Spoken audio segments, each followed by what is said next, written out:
kamusta ang iyong puso? Sapagkat ang condition ng iyong puso will affect the direction of your life. Let me say that again.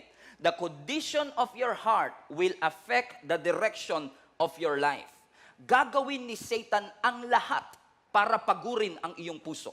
Para ikaw ay sumuko. Para ikaw ay mag-quit. Kasi kung si Satan, gagawa siya ng paraan para panghinaan ka ng loob, i-discourage ka, at kung hindi ka makuha ni Satan sa isang suntok, papagurin ka niya hanggang ikaw na mismo ang sumuko. If Satan cannot knock you out with one punch, he will wear you down. Hindi po ako boksingero, pero isa sa mga strategiya ng mga boxer is that kung hindi man nila mapabagsak sa isang suntok ang kanilang kaaway, amen, papagurin nila ang kanilang kalaban para yung kalaban na mismo ang manghina at siya na mismo ang sumuko. Hindi ho ba napapansin ninyo na marami sa atin at maraming mga Christians nowadays, although may pananampalataya sa Panginoon, pero kapag sila ay na-burn out at na-worn out, sila na mismo ang susuko at magsasabi, Pastor, I love the Lord. Pastor, I want to follow Jesus, but I cannot take this anymore. I want to quit and I want to surrender. Napakahalaga po ng ating puso pagdating sa ating buhay. Hindi po pwedeng naglilingkod ka sa Diyos na walang puso ang iyong paglilingkod. Hindi po pwedeng sinasabi mong mahal mo ang iyong asawa pero wala kang puso doon sa sinasabi mong mahal mo ang iyong asawa. Hindi po pwede. Sinasabi mong nananampalataya ka sa Panginoon pero ang puso mo ay wala sa Panginoon. Napakahalaga ng kondisyon ng ating puso. Ang sabi ng Biblia sa Proverbs 17 verse 22, a joyful heart is good medicine, but a broken spirit dries up the bone. Everybody read that with me. A joyful heart is good medicine, but a broken spirit dries up the bone. Akalain mo to. Minsan naghahanap pa tayo ng iba't ibang mga gamot, pero yung masayang puso po pala ay isa ng uri ng gamot. In fact, mga kapatid, kung ano ang nangyayari sa puso mo, lumalabas sa mukha mo. Tingnan nyo nga po ang mukha ng inyong katabi. Tingnan nyo, base po sa kanyang mukha bang masaya ang kanyang puso? O mukhang depressed at hinang-hina ang kanyang puso? In fact, sa ibang translation ho ng passage na binabasa natin sa Proverbs 17, ang sabi po doon, a joyful heart, you can see it in their countenance. Yung pagiging maligaya ng ating puso ay kitang-kita sa kabuuan ng ating pagkatao. Posible kasi mga kapatid na may mga kasama tayo sa bahay, may mga kasama tayo sa church, they have smile on their faces, but they are hurting on the inside. Or I'd like to put it this way, marami sa atin, pangiti-ngiti lang, but you are dying on the inside. You are broken on the inside. You are empty on the inside, and even worse, you are losing your faith on the inside. I've talked to a lot of people already. Marami pong lumalapit sa amin para humingi ng advices. Pero napansin ko po, na hindi lahat ng lumalapit para humingi ng advice ay humihingi talaga ng advice. Hindi lahat humihingi ng wisdom. Hindi lahat ay humihingi ng direction sa buhay. May mga tao naghahanap lang ng atensyon. Does it make sense? By the way, andito lang ako, hindi ako aalis anytime. Kung gusto niyo po mag-amen, magsabi lang ho kayo. Because we want, syempre gusto natin, kaya tayo nakikipag-usap sa ibang tao because we want whatever is wrong and broken in our life ay ma-fix. Pansinin ho ninyo, na sa salitang broken, nandun yung okay. Kasi minsan madaling magpanggap na okay ka kahit broken ka. Na kahit broken ang iyong puso, sasabihin natin, I'm okay, I'm blessed and highly favored. Pero ang sabi ng scripture, yung merry heart, yung puso na maligaya, yung puso na punong-puno ng joy from within, is a good medicine. Pero ang sabi rin, nung isa pang part ng passage, pero yung broken spirit, everybody say broken. Pero yung broken spirit nakakatuyo ng buto. Now, I don't know, how come na ang ating broken spirit ay nakakapagpatuyo ng ating buto? Now, I know, nabasa ko po na ang ating pong palang dugo ay mina-manufacture. Watch this. Ang ating dugo ay mina-manufacture sa ating buto. At kailangan mo ng tubig para makabuo ka ng dugo. Ibig sabihin, ang blood natin ay nangangailangan ng maraming tubig. So in essence, when you say a broken spirit could dry up the bones, that's exactly what I'm trying to say nung sinasabi ko kanina, na kapag ang spirit mo ay broken, nakaka-epekto ito sa iyong katawan. Ibig ko sabihin, kapag durog ang puso mo, kapag may mali sa puso mo, kahit pa ang dugo kailangan ng tubig, hindi tubig ang solusyon para maayos ang iyong puso. Hindi porket uminom ka ng tubig, maayos ang iyong puso. Minsan pa naman tayo pag umiiyak, di ba? Huwag ka mag-alala, sis, kaya mo yan, uminom ka ng tubig. Okay? Hindi, para naman yun kasi hinihingal siya di ba? I get the point. Pero napansin nyo ba mga kapatid, hindi porke puno ang pantog, puno ang puso. You could be smiling on the outside, but your spirits are broken. Your soul is broken, and your heart is broken. And when I was studying this, mga kapatid, God showed me the life of David once again para ipakita ho sa atin yung journey ng kanyang puso. Mula sa inanoint siya ng Panginoon sa 1 Samuel 16 hanggang siya ay i-appoint para maging hari ng Israel. Marami po sa atin, in fact, kahit hindi po kayo Christian, marami ho sa atin ang pamilyar sa buhay po ni David na mula sa pagiging shepherd ay naging hari. Nag-antay po siya ng 15 taon. Everybody say 15 years. 15 years mula dun sa season of anointing hanggang dun sa kanyang seasons of appointing. Nung siya ay tinawag ng Panginoon, walang nakapansin at walang nakahalata na si David ay may potensyal.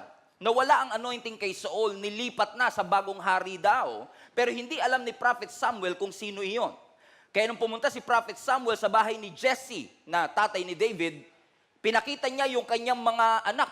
8 kasi yan Yung 7 anak niya, si Eliab, si Abinadab, lahat yan ibinandera niya kasi sila yung mga pogi, sila yung malalaki ang katawan, sila yung mukhang hari. Pero ang sabi ng Panginoon sa 1 Samuel chapter 16 verse 7, watch this. But the Lord said to Prophet Samuel, pay no attention to how tall and handsome he is. Sabi mo sa katabi mo, hindi porket matangkad, pinipili ng Lord. So, hindi rin porket matangkad, pipiliin mo na rin. Hindi porket pogi, ay pipiliin na ng Panginoon. So, hindi porket pogi, pipiliin mo na rin. Buti na lang, kahit hindi tayo masyadong pogi, may pumili sa atin. Yung palakpak nyo, parang na-insulto ko ng konti. Huwag kang titingin porket matangkad siya o pogi siya. Bakit? I have rejected him.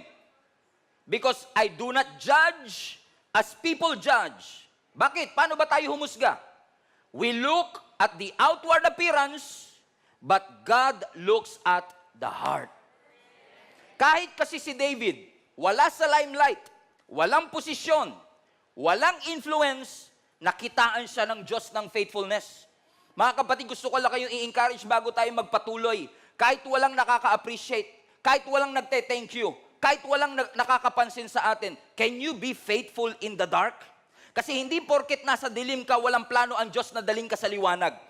It's just so happen that God wants to make sure that you can handle the heat. Kaya minsan itinatago ka na muna ng Panginoon sa dark kasi gusto ng Lord, bago kanya ilagay sa light, kailangan handa ang iyong puso, handa ang iyong karakter, handa ang iyong attitude. Kasi kapag ikaw ay hindi ready, a blessing is not a blessing if you cannot handle it. A blessing is not a blessing if you are not ready for it. Kaya minsan sasabihin natin, Pastor, gustong-gusto ko na talaga. Sasabihin natin sa Lord, ibigay mo na. Ang sabi ng Panginoon, I know you want it. Alam kong gustong-gusto mo, but you are not yet ready for it. May plano ang Lord kay David. Pero sa kabila ng lahat ng bagay, hindi siya minadali ng ating Panginoon na dalhin sa trono. Mga kapatid, gusto ko lang kayo encourage. Wag na wag mong ipapasa at wag na wag mong ide-delegate yung bagay na pinapagawa ng Diyos sa iyo. Kasi kapag pinagawa ng Diyos sa iyo yan, may purpose ang Panginoon kung bakit ikaw ang sinasabihan ng Diyos na mag-evangelize sa iyong pamilya. May rason kung bakit ikaw ang inassign ng Panginoon for that specific job or for that specific purpose. Bakit mga kapatid? Kasi may layunin ng Panginoon na ma-develop ang ating habits, ma-develop ang ating attitude, at ma-develop tayo kung ano man ang gusto ng Lord na pagdalhan sa bawat isa sa atin. Sumunod ka lang kahit nasa dilim. Hindi porket hindi nagre-response ang isang tao o ang ibang tao sa iyong pagsunod ay hindi ibig sabihin hindi ka na sumusunod. Ang pinakamalaking achievement ng isang Kristiyano ay hindi yung mag-response ang iba sa obedience mo. I remember before, years and years ago, amen, I've been preaching. Alam niyo po ba mga kapatid, I've been a pastor of the church For more than 8 years, I've been a youth pastor for 11 years. 22 years na po ako naglilingkod. Almost 20 years na rin po ako nagpipreach. Pero the early days of my preaching, no one is listening to me. Nobody is giving me a platform. But when God saw your faithfulness kahit ka wala kang platform, ang greatest achievement mo ay hindi yung may ibang taong mabibless sa pagsunod mo. Ang pinakamatinding achievement, yung sumunod ka mismo sa Panginoon. Yun yung pinakamagandang achievement. Yung kahit walang nakakapansin sa'yo, susunod ka lang. Kahit walang nakaka-appreciate, sunod ka lang. Sabi mo sa katabi mo, sunod lang ng sunod. So hindi sapat, although dinescribe din ng Bible na si David ay magaling magsalita, dinescribe ng Bible na si David ay a fine-looking man. Pogi rin naman si David eh. Pero hindi sapat yung kanyang kapogian at hindi sapat yung kanyang pagiging articulate sa mga salita niya kasi ang tinitignan ng Panginoon ay yung kanyang puso. Inihahanda ng Panginoon si David bilang shepherd para siya ay maging king. Kasi kung walang preparation for elevation, kung walang paghahanda mula shepherd hanggang king, mabibigla si David at hindi magiging blessing sa kanya yung promotion na gagawin ng Panginoon sa kanyang buhay. Mga kapatid, gusto ko i-remind kayo, maganda ang plano ng Panginoon sa iyong buhay, maganda ang plano ng Lord para sa iyong pamilya, maganda ang plano ng Lord para sa ating simbahan. God wants to bring you to a new place. God wants to bring you to a new heights. God wants to bring you to a new dimension. And God wants to bring you to a new environment. Are you ready for it?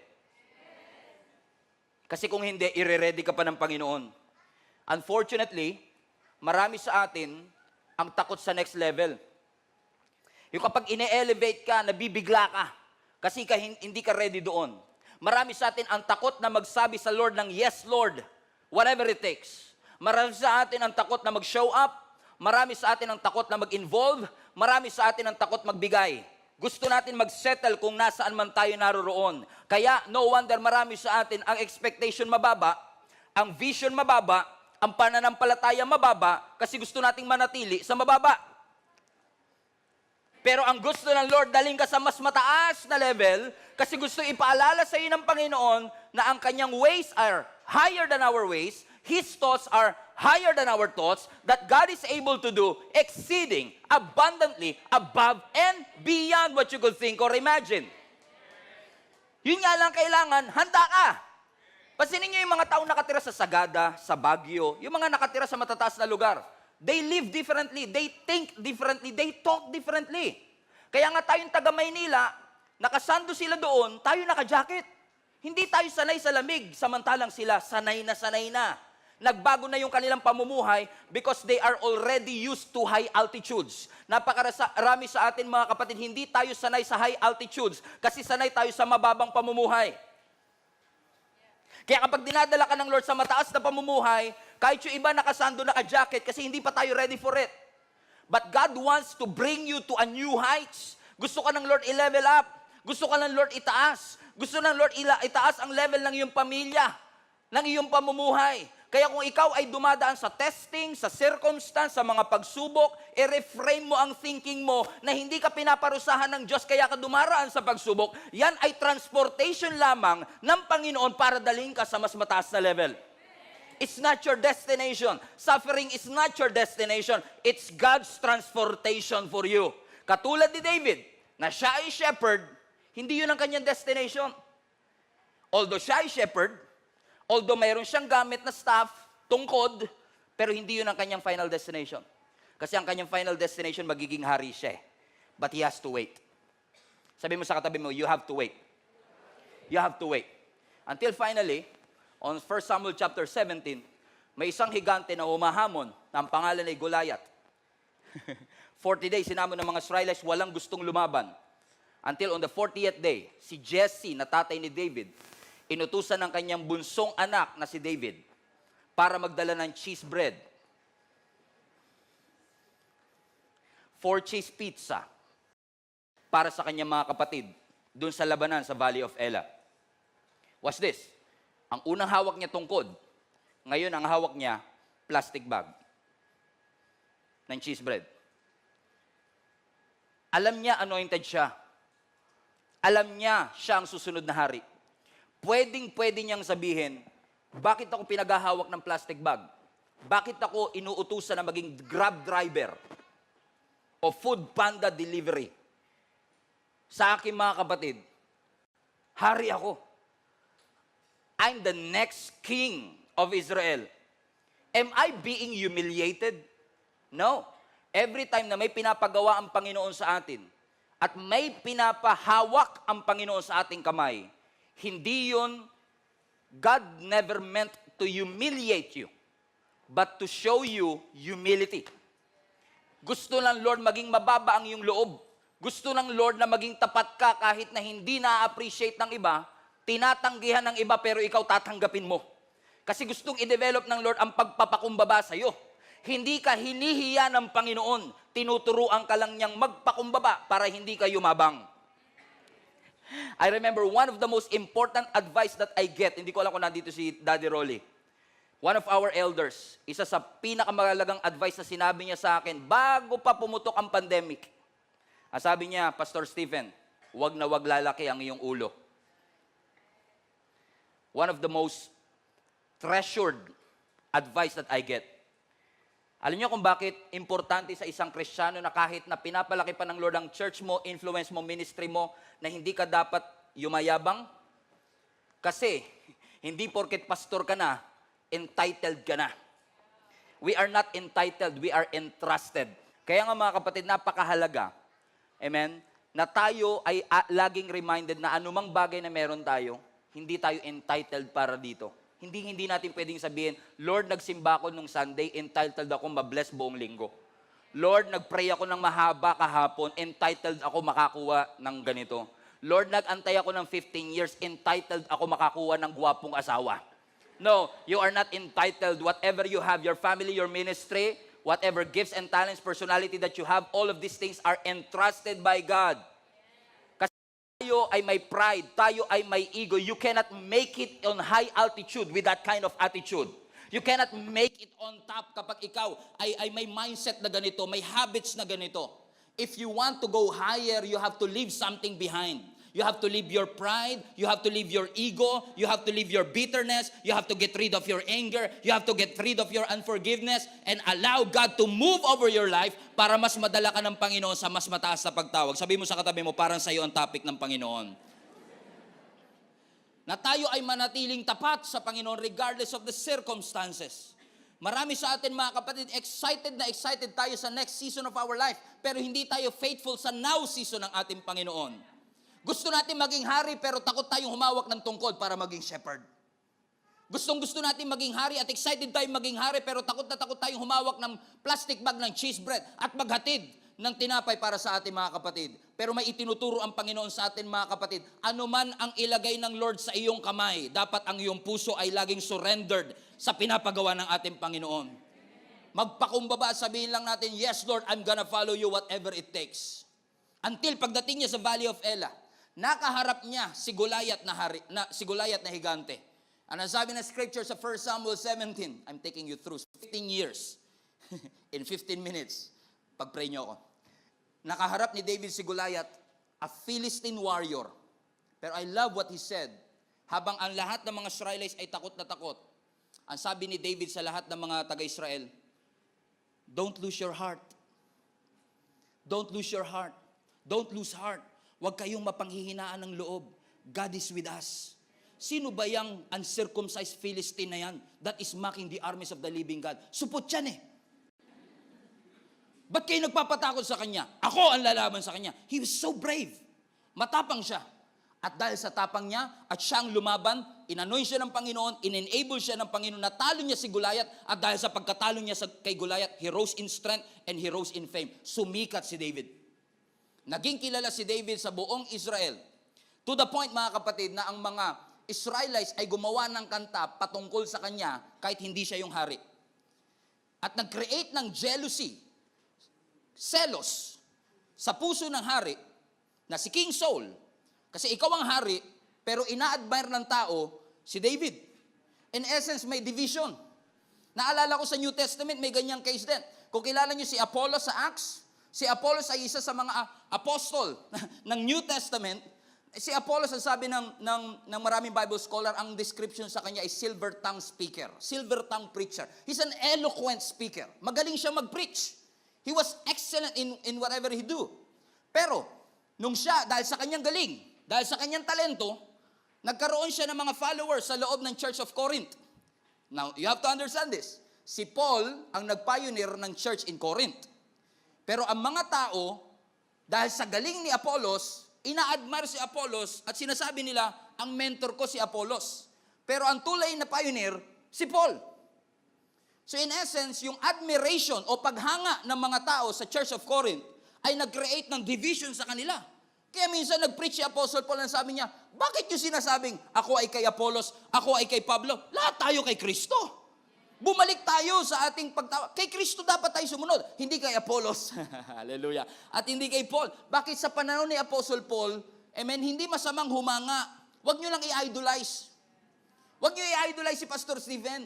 Huwag nyo i-idolize sa mga pastor. Huwag nyo silang ilagay sa pedestal. Kasi sila man ay nagkakamali. Kailangan nating ma-realize, mga kapatid, tayo pong lahat ay member ng body of Christ. And our job is to be humble enough to put Jesus in the cornerstone. Ang cornerstone ng simbahan, hindi si pastor. Ang cornerstone ng simbahan, hindi ang mga ministry leaders. Ang cornerstone ng simbahan, hindi ang mga leaders ng church o pastors. Ang cornerstone is si Jesus mismo.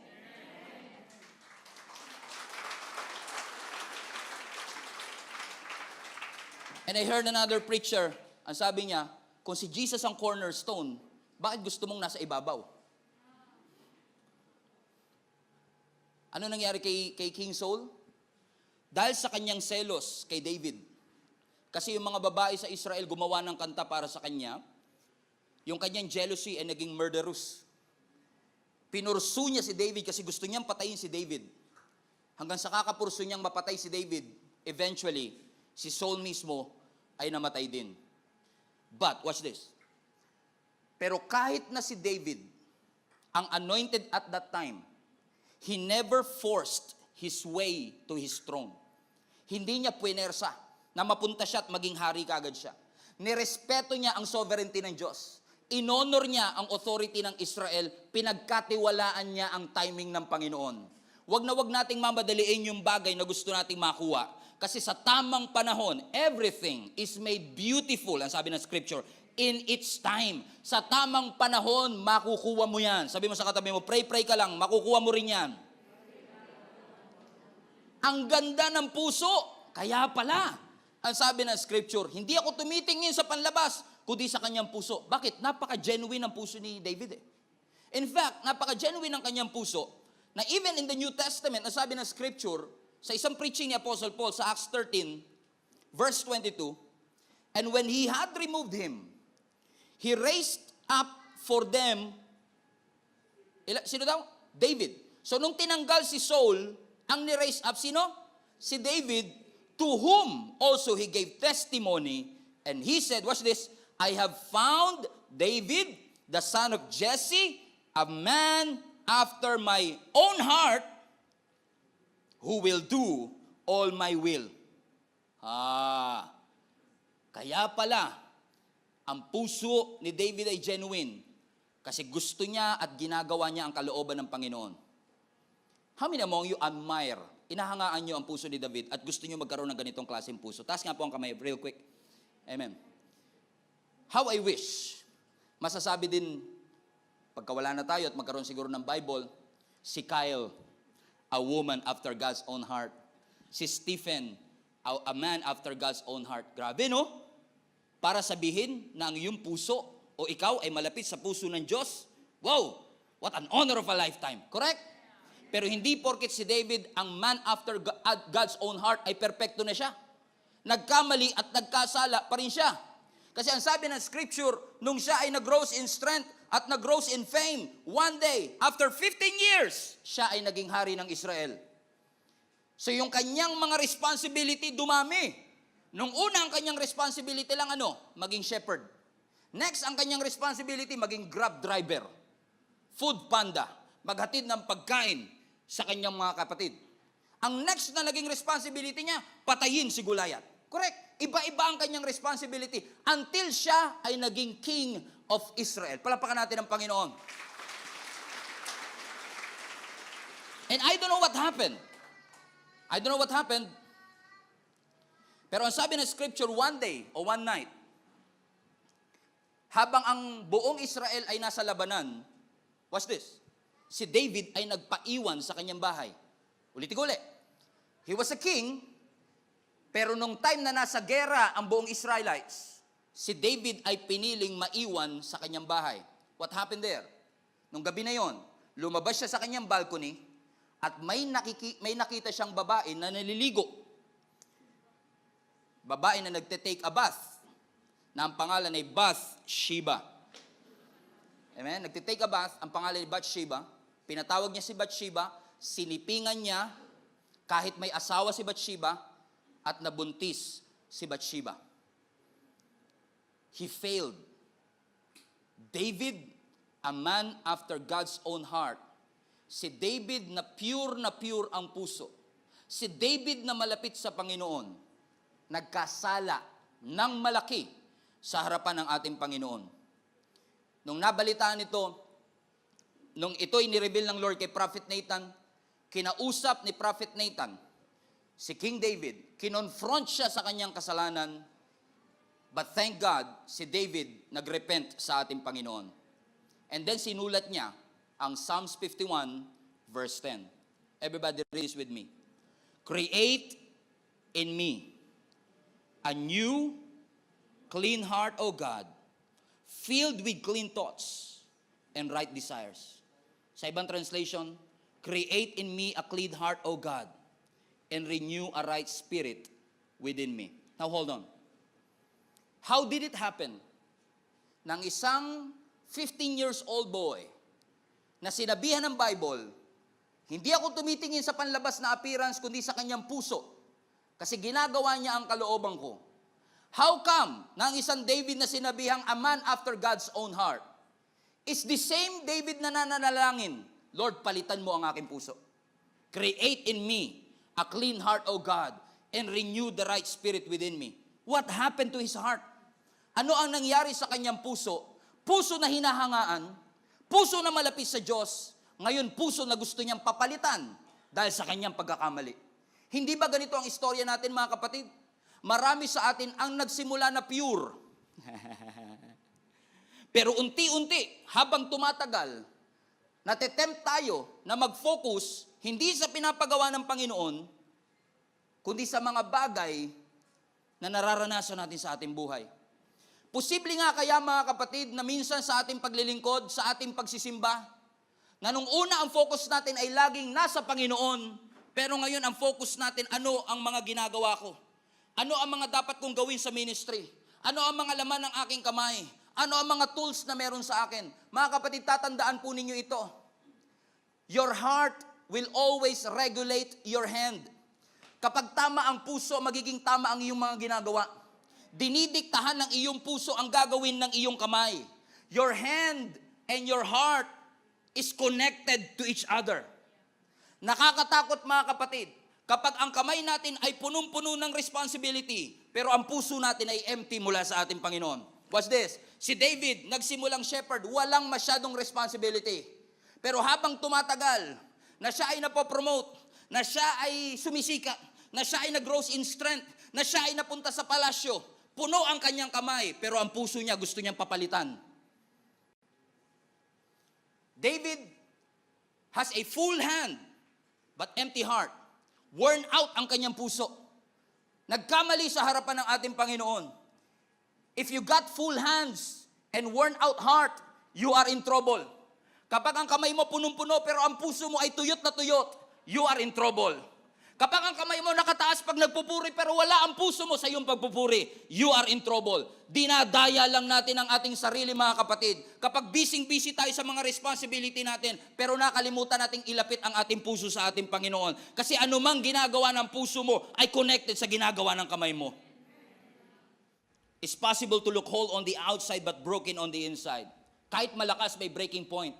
Kahit malalakas, kahit tatay, may limitation. Kahit nanay ay may limitation.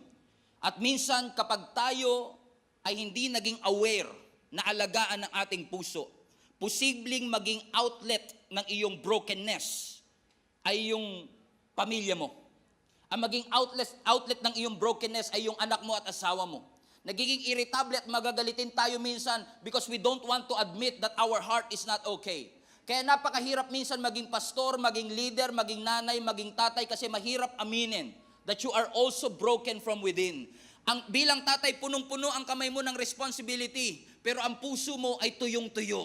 Ang iyong kamay ay punong-puno ng mga bagay na pinapagawa ng Panginoon, pero sa totoo lang, you are dying on the inside. Katulad ni David, a man after God's own heart, hinangaan sa kanyang puso, pero marahil sa dami ng kanyang responsibility, nakalimutan niyang alagaan ng kanyang puso. Kaya sabi niya sa Psalms 51, Lord, create in me a clean heart and renew a right spirit within me. For I know that my hands are full. At kung gusto ko na magawa ang pinapagawa mo at manatiling full ang aking kamay, hayaan mong kung paanong puno ang aking kamay, dapat puno rin lagi ang aking puso. And I will illustrate it to you this way, mga kapatid. Kasi tayo, bilang nanay at bilang tatay, napakarami nating mga responsibility sa ating buhay. Pero ngayon, God wants you not just to focus on the responsibilities in your hand, but to guard and take care of your heart. Is as a father, as a mother, napakahalaga that we know how to regulate, we know how to take care of our heart. Ang nasa kanan po natin ngayon, mga kapatid, ay yung ating puso. Ang nasa kaliwa naman ay yung ating mga kamay. Alam mo si David, nung nag-i-start siya sa ministry, nung siya ay inanoint ng Panginoon bilang shepherd o bilang king, wala siyang masyadong responsibility. Meron lang siya puso. Tama? Bakit? Ang sabi nga ng Lord, di ba? Hindi ako tumitingin sa panlabas na appearance, kundi ang aking tinitignan ano daw? Puso. Ibig sabihin, ang puso ni David, kompleto, puno.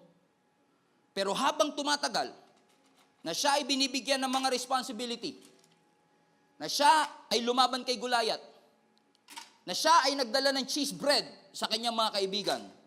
Ang problem natin madalas, mga kapatid, pag dumadami ang ating mga responsibility, pino-pour out natin yung ating puso, correct? Hindi naman po pwedeng gumagawa ka ng responsibility mo na hindi mo binubuhos ang puso mo sa anumang bagay na ginagawa mo. Nung nagsisimula kayong mag-asawa, punong-puno ang puso mo, wala pa kayong masyadong responsibility. Nung nagse-celebrate pa lang kayo ng first months, mahal na mahal mo siya, punong-puno ang puso mo, at dahil wala ka pang masyadong responsibility, lahat ng monthsary may date kayo. Nung nag-enroll ka pa lang sa school, excited ka, bago pa ang uniform mo, bago ang mga school supplies mo, wala ka pang masyadong responsibility kasi grade 1 ka pa lang. At sinasabi ng teacher natin, gawin nyo to, assignment natin to, kaya binubuhos mo ang puso mo sa pag-aaral mo, sa negosyo mo, sa trabaho mo, sa business mo, hanggang sa punong-puno na ang iyong mga kamay ng responsibility na nakalimutan mo, teka lang, wala na nga pala akong puso para sa aking ginagawa. Ang nangyayari, buhos tayo ng buhos sa mga responsibility natin, binubuhos natin ang lahat sa ating mga anak, ibinubuhos natin lahat sa ating asawa, binubuhos natin sa ministry, binubuhos natin sa negosyo, pero nakalimutan nating alagaan ang ating puso. Ang kalendaryo mo punong-puno, pero ang puso mo empty.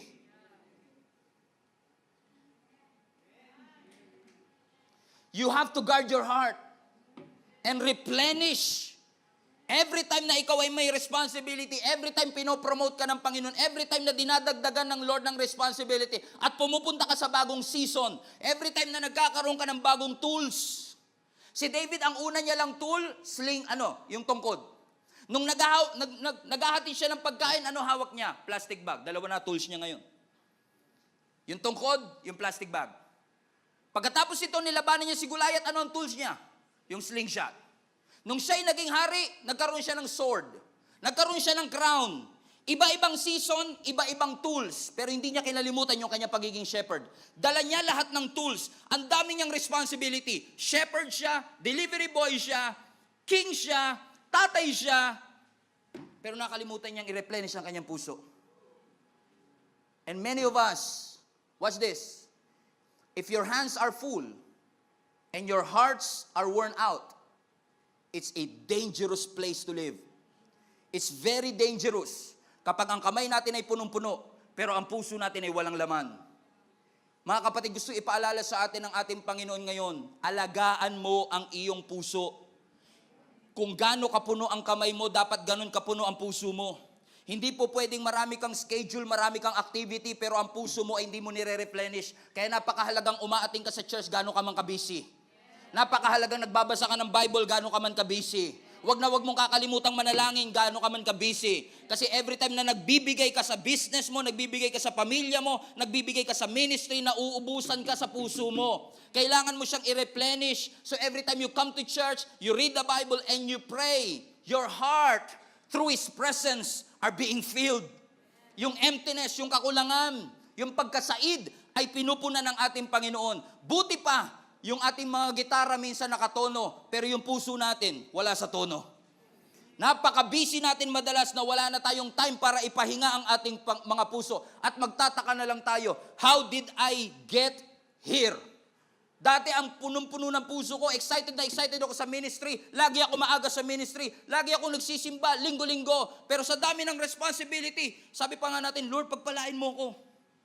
Lord, i-bless mo ang business ko. Lord, sana magkaroon ako ng sari-sari store. Para magkaroon kami ng pang-araw-araw na panggastos man lamang. Nung nagkaroon ng sari-sari store, pinalaki ng Lord ang sari-sari store, in-invite mo sa church, ate, punta ka sa church. Ay, hindi ko masara yung tindahan ko eh. Kasi sayang naman yung bibili. Buti pa yung bibili, inasikaso, yung nagbigay ng tindahan, nakalimutan.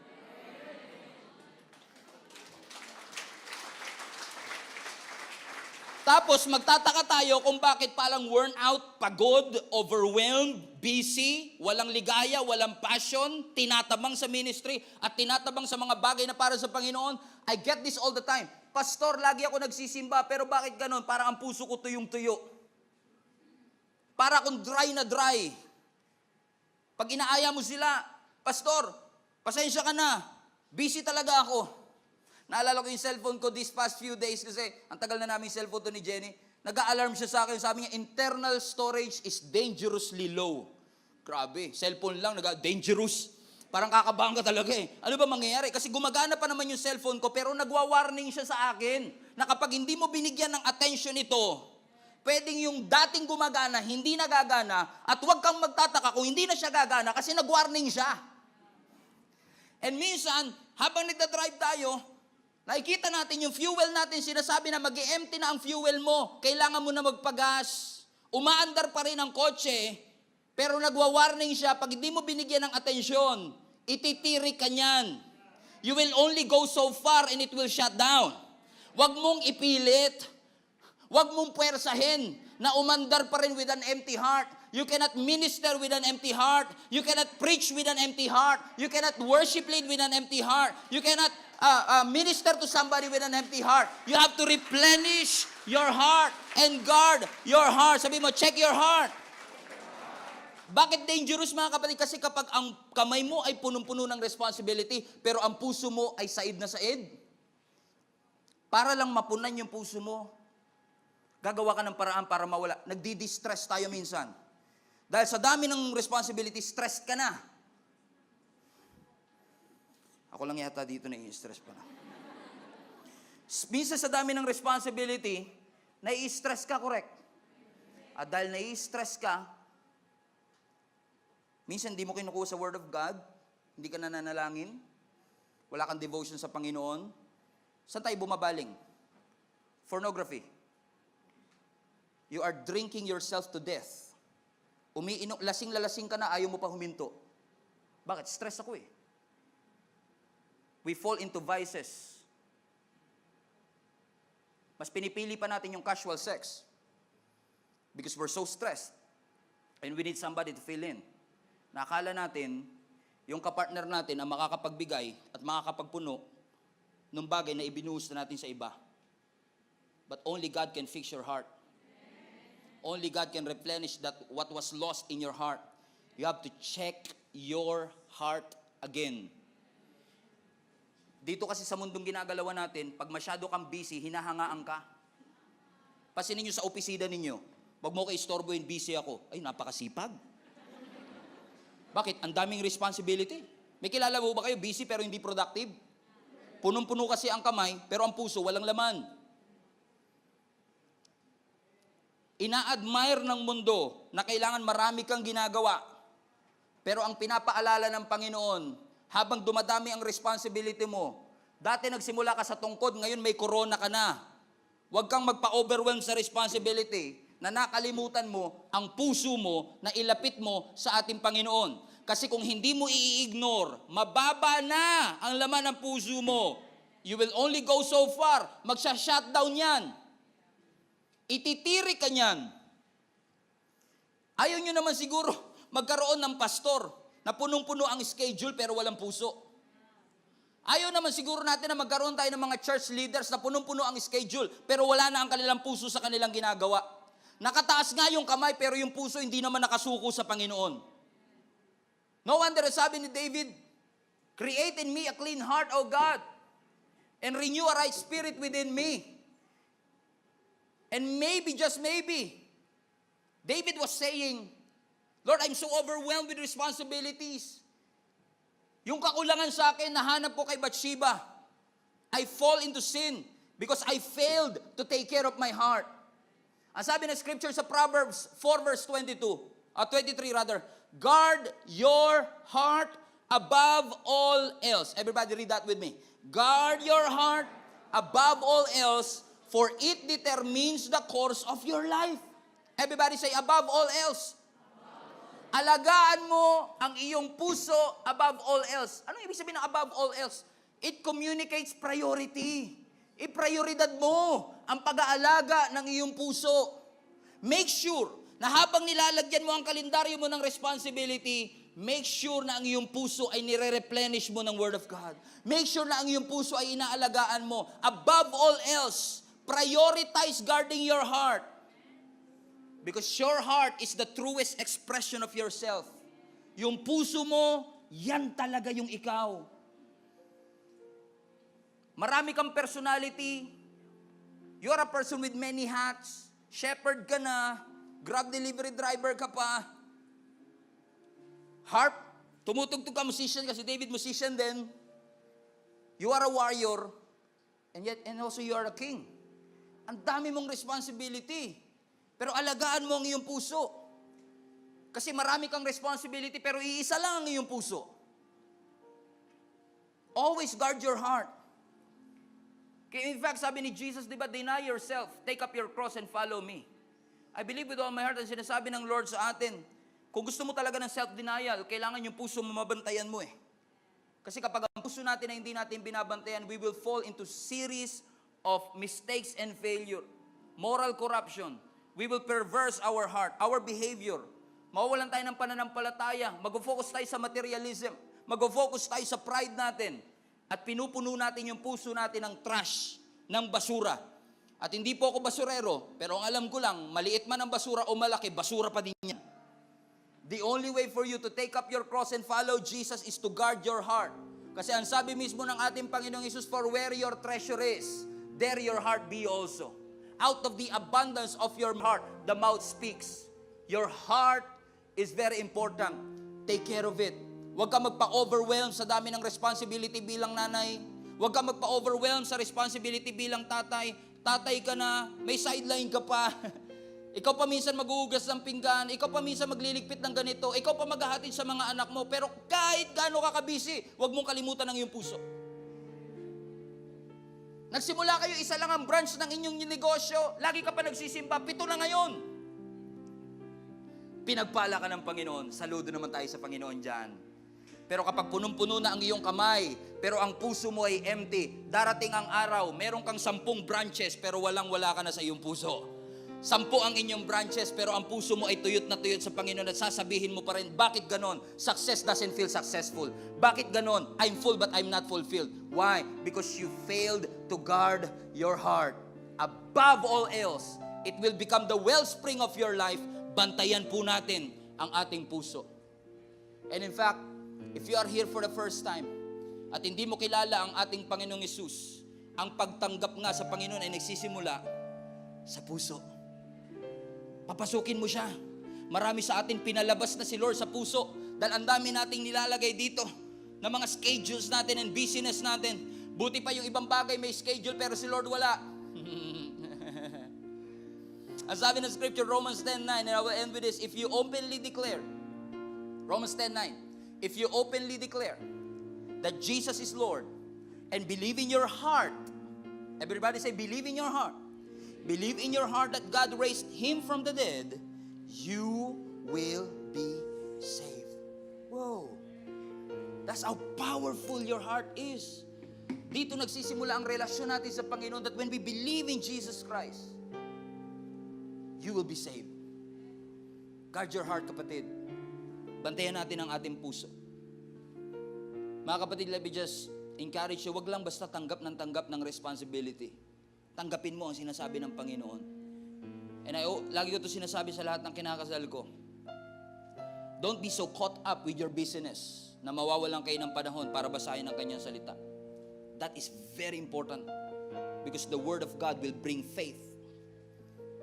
Stir up the faith in your heart.